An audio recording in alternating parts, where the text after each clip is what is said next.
O capítulo 1127 de One Piece foi simples, talvez até demais. Só que o que ele não apresentou de narrativa, ele apresentou de mistérios que podem ser uma preparação genial ou apenas uma sequência de erros. Hoje vamos analisar a chegada dos Mugiwaras em Elbaf e discutir todos os detalhes e referências que podem indicar onde a história está indo, com direito à teoria da conspiração e eu ficando maluco. Então já usa o haki do armamento no dedão do like e vem pra tripulação se inscrevendo no canal para navegarmos juntos em todos esses capítulos de One Piece. O capítulo abre com algo estranho acontecendo na Ilha dos Gigantes. Tem coisas pegando fogo, abelhas gigantes caindo do céu, e por isso os gigantes decidem avisar o Deus Sol sobre o que tá rolando. E aqui tem algumas coisas pra gente pensar. Primeiro, tudo é feito de Lego, o que é bem diferente do que vimos na Ilha dos Gigantes no passado da Big Mom. E a proporção dos gigantes com as abelhas está estranha. Aqui elas parecem abelhas gigantes para pessoas gigantes, ou seja,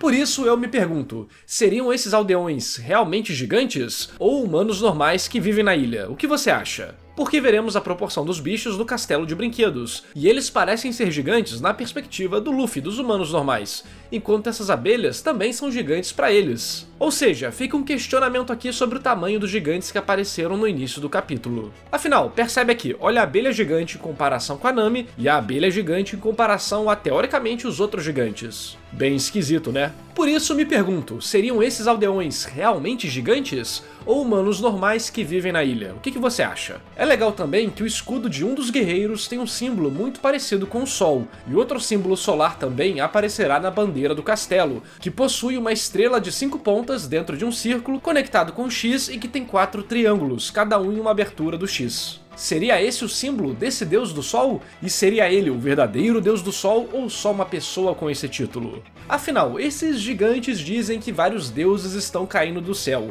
e esses deuses aparentemente são aqueles animais gigantes que o Luffy e o povo encontraram. Animais gigantes para um humano normal, então eles seriam animais de tamanho normal para quem realmente fosse um gigante. Por isso parece que tem algo estranho acontecendo aqui. De qualquer modo, as pessoas dizem que aquela árvore é Yggdrasil, o que também novamente levanta uma dúvida, porque não combina com a árvore que vimos no passado da Big Mom. Então temos vários elementos destoantes aqui, que criam muitas dúvidas na nossa cabeça. Eu imaginei que o fogo na vila poderia ser a consequência de alguma abelha queimando por causa da perna de fogo do Sanji, mas as abelhas que aparecem não parecem queimadas, e sim derrotadas pelo Luffy, por causa do galo na cabeça. Assim fica difícil saber se o fogo realmente será uma trama relevante, como um acontecimento paralelo, ou só uma desculpa para os personagens relevantes se encontrarem. Ou vai que realmente foi o Sanji e só não ficou muito claro aqui. Já no castelo de brinquedo, Nami acordou e teve que lidar com abelhas gigantes, ficando bem desesperada, dando de cara com um porco-espinho gigante e... Oda, de novo? O cara não tá de brincadeira no serviço não, hein? Além de rei dos shonens, ele quer conquistar o título de rei dos etis também. Tudo fica mais complicado quando a Nami encontra com Usopp e eles têm que lidar com um gato gigante. E enquanto fogem, ela lembra sobre a bebida que tomaram, pensando se tudo isso não é só uma ilusão. No vídeo passado, comentei sobre várias possibilidades bizarras envolvendo eles estarem aqui, mas acho que a mais simples eu ignorei, que seria dos personagens terem ficado bêbados demais. Assim o barco poderia ter se desamarrado de alguma forma, ninguém percebeu, e eles teriam chegado na costa de Elbaf, assim sendo pegos por algum gigante, provavelmente uma criança, e indo parar nesse castelo. Às vezes a gente fica tão focado nas megalomanias do Oda que a possibilidade mais óbvia passa despercebida. Mas aqui tem um detalhe: quem trocou a roupa deles? Supondo que foi apenas uma pessoa e não um grupo de serviçais, foi um homem ou uma mulher? Porque para um homem gigante ou um garoto gigante, trocar as roupas da Nami seria estranho. É o tipo de coisa que pode acabar gerando polêmicas desnecessárias no Japão mesmo. Até porque a personagem estava desacordada e tudo mais. Então eu acho que a maior probabilidade foi de ter sido uma garota que trocou a roupa deles, seja ela a menina que encontrou eles na costa ou não. Porque isso faria muito sentido com uma das inspirações do Oda, que é a viagem de Gulliver. Mencionando os pontos mais relevantes da história e que foram usados pelo Oda, Gulliver vai para o reino das pessoas pequeninas, que o prendem no chão, igual foi com a Robin. E tem toda a questão dos pequeninos discutirem coisas inúteis e valorizarem algumas coisas específicas, que aqui é um baita paralelo com o que acontece com Usopp. Depois ele vai para a Ilha dos Gigantes, e uma menina gigante fica brincando com ele numa casa de bonecas, o que combina bem com o que tá acontecendo agora. E depois ele vai para uma ilha no céu, onde encontra uma civilização avançada, que tem muitas chances de ser Skypiea, e a entrada de Elbaf será a entrada normal que é mencionada lá no arco original. Só que a aventura do Gulliver não acaba por aí. Depois ele vai para um local onde há cavalos super inteligentes e humanos grotescos, bem neandertais. Ele acaba vivendo lá com os cavalos, admirando ele, imitando eles, porque eles eram muito inteligentes, mas acaba sendo expulso pelo Conselho dos Cavalos. E quando volta pra casa, fica com raiva dos humanos, os achando criaturas atrasadas, rejeitando até a esposa e os filhos. Então é basicamente isso aí que acontece. Por isso, acho que tem a chance de ser uma menina na situação, pelo menos a que trocou a roupa deles. Iria manter a referência e evitar a dor de cabeça pro autor. Voltando pra história, o gato joga Nami e Usopp pela janela, quebrando a parede, e eles caem em um local onde já há esqueletos e caveiras. Ou seja, aparentemente ali as pessoas de fato morrem. Só que, novamente, perceba, não parece ser o esqueleto e uma caveira de um gigante. Tudo bem que a proporção do Oda é meio maluca, mas eles não parecem ser maiores do que um humano grande, que o Oda já faz. Isso me faz pensar se realmente o local que eles estão é habitado por humanos, como se fosse o playground de algo que se acha superior. Por isso todo mundo vive nas casinhas de brinquedo, inclusive lá embaixo. Seria esse Deus Sol um impostor? São muitas incongruências e elas vão aumentar conforme o capítulo passar. Todo o capítulo até aqui, no primeiro plano, foca na parte da comédia, aquela padrão do Oda com muitas caras e bocas, e até que me divertiram em certos quadros. Mas o que me interessou foram esses detalhes por trás, que me geraram as dúvidas que eu compartilhei com vocês. Porque estruturalmente foi bem simples e rápido,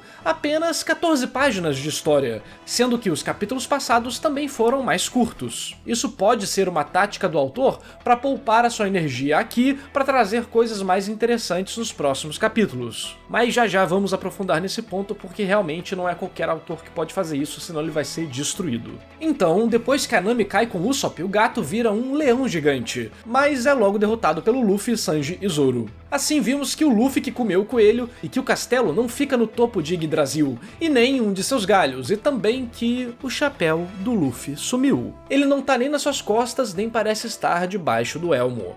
Mas isso talvez nem seja o mais estranho. Uma sequência de erros acontece. Primeiro, ele usa o Gear 3, mas fala Gear 4. Segundo, ele aqui não tinha nada nas costas, mas depois aparece com uma espada nas costas. Tão vendo? Tem guarda, pomo e tudo mais. É uma espada. Terceiro, no quadro que dá zoom no Luffy, essa espada vira um machado. A guarda desaparece, vira só um pedaço de madeira e com a lâmina do machado ali do outro lado. E quarto, a questão do chapéu. Uma das coisas mais importantes pro Luffy. Se ele tivesse acordado sem, ele iria atrás dele instantaneamente. Ele não ia ficar de boazinha, comendo as paradas, tranquilão, sorrindo. Seria essa uma sequência enorme de erros do Oda, tanto de desenho quanto de escrita de personagem?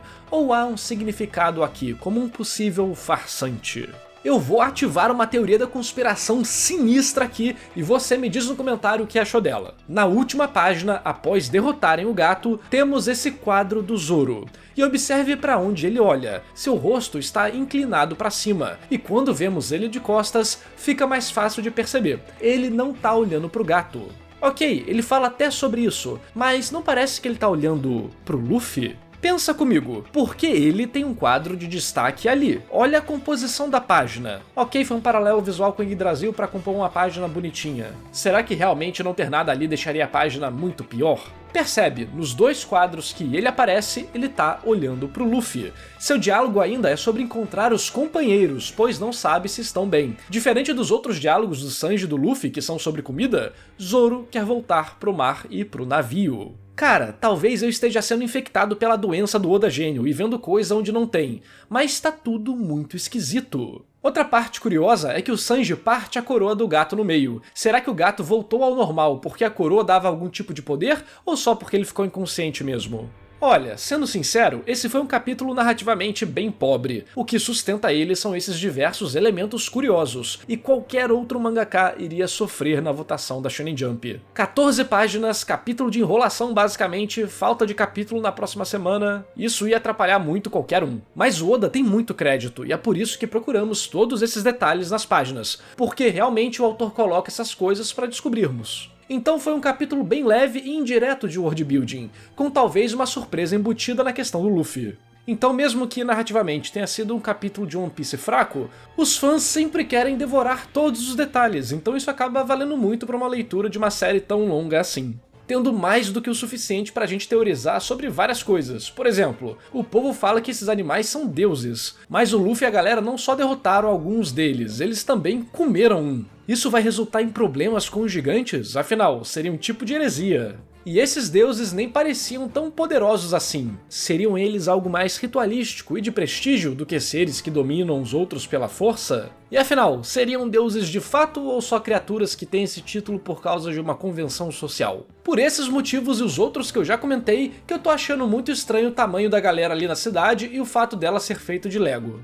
Que capítulo estranho, hein? Parece um início inocente, mas tem algumas incongruências que me deixaram com a pulga atrás da orelha. Será que eu tô me preocupando demais e entrando nesse furacão de teorias, ou realmente existe algo ali? Para descobrirmos tudo que vai rolar, já deixa o seu like e a sua inscrição aqui no canal e aproveita e me diz o que você achou do capítulo. Uma conspiração ou só uma introdução fraca? Você pode me apoiar hypando esse vídeo aqui, que é só jogar os comentários pro lado, ou apoiar o canal a partir de R$5. Assim você tem acesso a vídeos antecipados, vídeos exclusivos, live exclusiva, área VIP no Discord e muito mais. E você sabia que eu tenho um canal secundário onde eu posto coisas sobre narrativa, anime, mangá, game design e muito mais? Vou deixar o link aí na descrição e comentário fixado. E esse vídeo só foi possível graças à lenda do canal, Cauã Melo, e aos heróis Adriel Cavalcante, Alex de Oliveira Silva, André Luiz Melo, Eduardo Rufino, Felipe Kurama, João Pedro Coelho, Leonardo de Brito Correia, Matheus Felipe, Overhaul Engenharia de Manutenção, Celtinho Gameplays e a todos que apoiam o meu trabalho.